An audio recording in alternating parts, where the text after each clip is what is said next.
రాష్ట్ర ప్రభుత్వాలు మొన్న ఫిబ్రవరిలో బడ్జెట్ సమావేశాలు ప్రారంభమైనవి.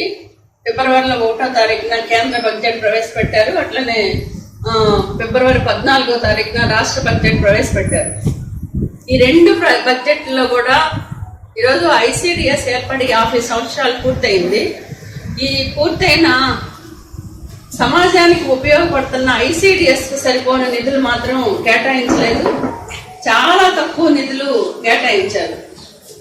దాదాపు రాష్ట్రంలో 1,00,000 మంది అంగన్వాడీలు ఉన్నారు. దేశవ్యాప్తంగా ఈరోజు 26 లక్షల మంది అంగన్వాడీలు పనిచేస్తా ఉన్నారు. దాదాపు 10 కోట్ల మంది అది గర్భిణీ బాలింతలు చిన్న పిల్లలకి సేవలు అందిస్తా ఉన్నారు. ఇలాంటి కీలక పథకంలో పనిచేస్తున్న అంగన్వాడీలను మాత్రం చాలా నిర్లక్ష్యం చేస్తా ఉన్నారు. ఈరోజు లబ్ధిదారులకు కూడా ఆహారానికి సంబంధించి 2017 నుంచి నిధులు పెంచలేదు. అంగన్వాడీలకి కేంద్ర ప్రభుత్వం 2018 నుంచి వేతనాలు పెంచలేదు. రాష్ట్రంలో కూడా 2019 నుండి వేతనాలు పెరగలేదు. ఈ కాలంలో ధరలు విపరీతంగా పెరిగినాయి. నిత్యావసర సరుకులు కొనుక్కునే పరిస్థితి ఈరోజు లేదు. విద్యా వైద్యానికి ఖర్చులు పెరుగుతా ఉన్నాయి. కుటుంబ అవసరాలు పెరుగుతా ఉన్నాయి. వర్కర్లకు ఇస్తుంది ఇప్పటికీ కేవలం 11,500 రూపాయలు, హెల్పర్లకు కేవలం 7,000 ఇస్తా ఉన్నారు. ఇవి సరిపోవట్లేదు. ఈరోజు వేతనాన్ని పెంచాలి అని చెప్పేసి అనేక మార్లు దేశవ్యాప్తంగా ఆందోళనలు జరుగుతూ ఉన్నాయి. మన రాష్ట్రంలో దాదాపు 42 రోజుల పాటు చారిత్రాత్మక సమ్మె నిర్వహించాం. ఈ సమ్మె సందర్భంగా అంగన్వాడీలకి 2024 జూలైలో వేతనాలు పెంచుతాము అని చెప్పేసి రాతపూర్వకమైన మినిట్స్ ఇచ్చారు. అంతకుముందు సమ్మె జరిగే సందర్భంలో ఇప్పుడున్న కూటమి నాయకులు, అది ముఖ్యమంత్రి గారు కానీ, అటనే లోకేష్ బాబు గారు కానీ, మన ఐసిడిఎస్ మంత్రివర్యులు కానీ అంగన్వాడీ సమ్మె శిబిరాల దగ్గరకు వచ్చి మీకు అన్యాయం జరిగింది, మీ కష్టాలు మేము గుర్తించాము, మీ సమస్యలు తప్పకుండా మన ప్రభుత్వం వస్తే పరిష్కారం చేస్తానని చెప్పేసి ఆ రోజు హామీ ఇచ్చారు. మన టెండర్లో పాల్గొన్నారు. కానీ ఈ ప్రభుత్వం వచ్చి ఇప్పటికీ 1.5 సంవత్సరం పూర్తయింది. ఈ కాలంలో అనేక మార్లు అంగన్వాడీలకి వేతనాలు పెంచాలి అని చెప్పేసి ముఖ్యమంత్రి గారికి, మంత్రివర్యులకి, ఎమ్మెల్యేలకి అనేక మార్లు వినతి పత్రాలు ఇస్తా ఉన్నాం. ఐసిడిఎస్ ఉన్నతాధికారులకి వినతి పత్రాలు ఇస్తా ఉన్నాం. నేటికి కూడా ఈరోజు ఆ బడ్జెట్ లో అంగన్వాడీలకి వేతనాలు పెంచుతూ ప్రకటన చేయని పరిస్థితి కనపడతా ఉంది.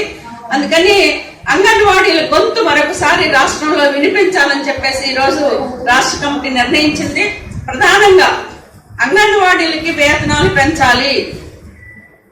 గ్రాట్యుటీ జీవో ఇచ్చినా దానికి నిర్దిష్టమైన గైడ్ లైన్స్ ఇంతవరకు రూపొందించలేదు. అందుకని గ్రాట్యుటీకి నిర్దిష్టమైన గైడ్ లైన్స్ రూపొందించాలని, అట్లనే మినీ సెంటర్లు చాలా కాలంగా సుదీర్ఘ పోరాటాల ఫలితంగా ఈరోజు రాష్ట్ర ప్రభుత్వం మినీ సెంటర్లు మెయిన్ సెంటర్లుగా మారుస్తూ జీవో ఇచ్చింది. కొంతమంది మినీలు ఈరోజు అప్గ్రేడ్ అయ్యారు, హర్షణీయం.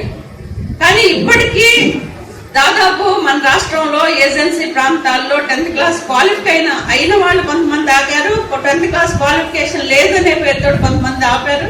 దాదాపు 1,800 మంది మినీలు ఇంకా పెండింగ్ లోనే ఉన్నారు.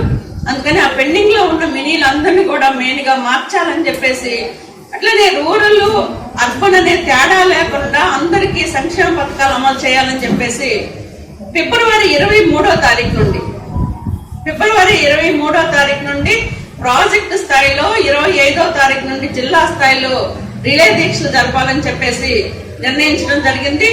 ఆ రిలే దీక్షల్లో ప్రాజెక్టు జిల్లా స్థాయిలో అంగన్వాడీ వర్కర్లు, హెల్పర్లు అందరూ పాల్గొనాలని చెప్పేసి కోరుతా ఉన్నాం.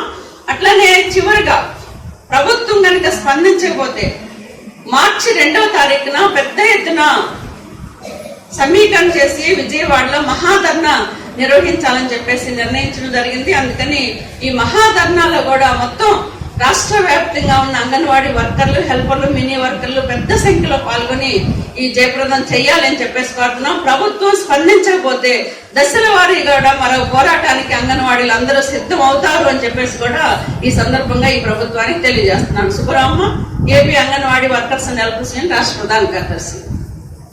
Welcome to our YouTube channel. Don't forget to like, subscribe and share the videos.